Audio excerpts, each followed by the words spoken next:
this part here first, just a little bit, and then I'll put it around the whole thing. I'm gonna try to pull that lip. Oh, that lip. Well, we can bend that lip later. Alright, so we all know what happened to this truck in 2011, right? Rolled it over. Carl did it. Yep, it's his fault. Oh, you'll flip the tractor over backwards. Huh? You'll flip the tractor over backwards. Oh my God, that's so wrong. No, we're not pulling that hard. Oh, okay. All right. I don't know. You know these guys.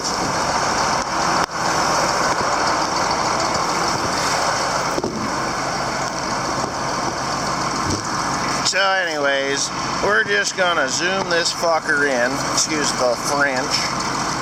And in the famous words of whalenwire.com, check that site out if you know what I'm talking about. I believe we could say what could possibly go wrong. And we're going to hook a couple of big tractors and see how this works.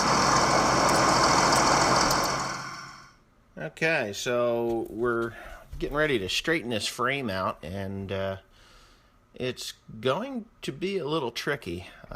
We actually ended up doing this over the course of 2 days because it started to rain really bad on the first day. But we're just getting a feel for what it's going to take to get this thing straightened out. As you can see, the 8120 pulled the truck and the 4960 sideways. So I send Cody to go get another tractor to hook to the front of the 4960, which he should be zinging past here any moment with that. We weren't really sure how this was going to work out. I was hoping that it would, go back fairly easily, and we needed to twist it because it was twisted up on the right-hand side. That wheel was actually off the ground. Now, most people don't know this, but steel actually has kind of a memory to it. There goes Cody. Because the 8120 would just pull those two tractors backwards. But steel has a memory to it, a little bit of a memory, and that's why you see me beating the ever-loving shit out of it with that sledgehammer. When you put pressure on something like that, vibration just, will cause it to go back to where it belongs. But this frame was twisted rather severely, not super severely. I mean, it was out about 3-4 inches. And what it did do was actually stretch the frame rail on the left-hand side, the driver's side frame rail, when the thing went over. So you can see I've got the 8120 has got lots of pull. The other two tractors are, anchored really well, and I'm beating on the frame to try to get it to stretch back where it belongs. Now we're going to shorten the chain up a little bit here, and I'm going to use the holes that I dug with the tractor to actually get more pulling power. See how I did that? When the tractor goes down it's like going downhill. It's gravity working for me.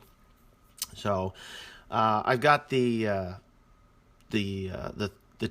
quick hitch or the fast hitch all in the upper position so that I have the maximum pull or the maximum weight on the rear wheel.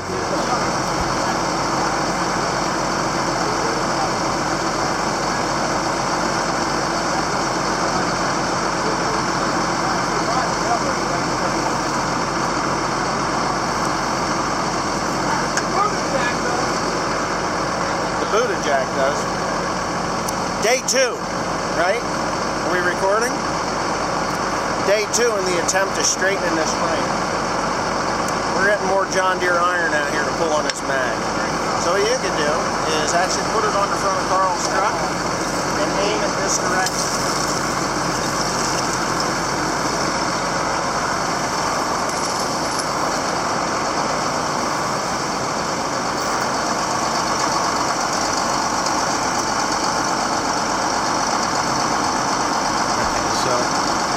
Day 2 now, as I said a little bit earlier, and I have hooked up 4 tractors now. We're not having much rain. I just really want to get this thing so that it is straighter than it was the day before. So got a whole team of people, including Teresa, my dad, have showed up. Cody's not here, but now we're using sledgehammers and jacks and other prying and pushing devices to try and get this thing to straighten out. I ended up a little later in this video, I ended up with a Sawzall on the frame because the frame had stretched. And I'm sure there's a lot of truckers out there that have read the little warning label on the frame that says, do not cut, torch, drill, or weld the frame. Well, I'm going to tell you something about frames. They're tougher than you could imagine. And as you can see me, I broke a chain because we got 2 tractors yanking on that thing now. But anyway, the frame rails, after the 5th wheel, it doesn't matter what you do to them because there's no major stress on it from the twisting and torquing of the load that you're pulling. The rear wheel, and the rear wheels behind the 5th wheel, it's actually behind the front shackle, so there's really the only thing that the rear end of that frame supports is the torsion bar that holds the rear in place so that it's not drifting side to side, and of course the light bracket and the ramps that go up to the 5th wheel. If you have a low trailer, it'll ramp it up so that it catches the 5th wheel okay. So there's a lot of discussion as to what we're going to do here, and the size of the chain that I ended up getting. I actually had to back both tractors up. The day before, we didn't have a bale of hay on the front of the 7410, so the 4960 would just pull the whole tractor back, but with a load of hay or with a bale of hay on the front of it. As you see Timothy showing that we had broken those links.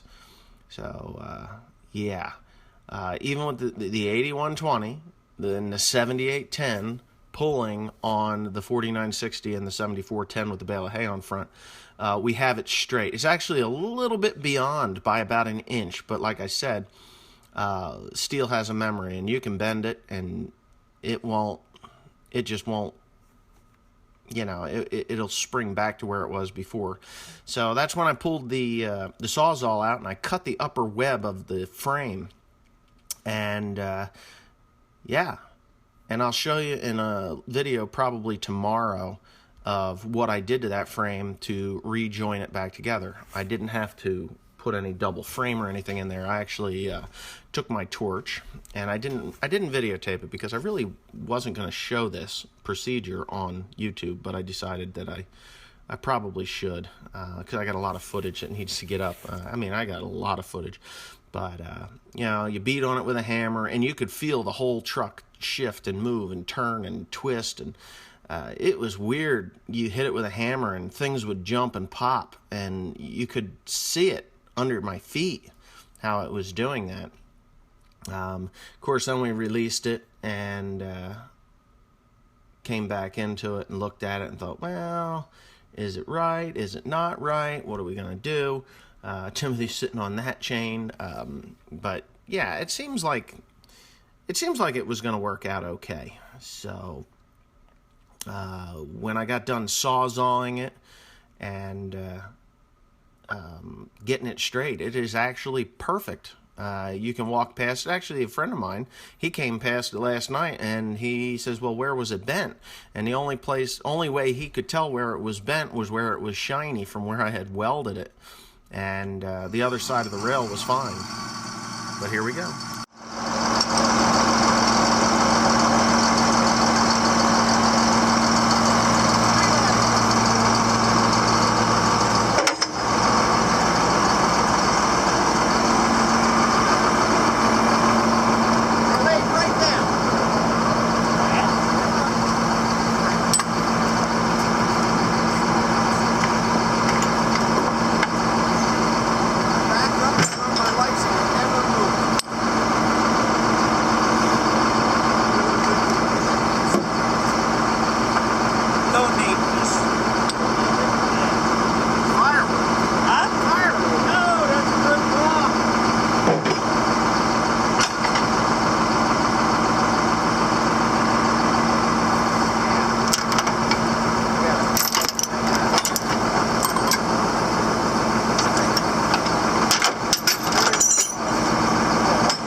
somewhat straight. A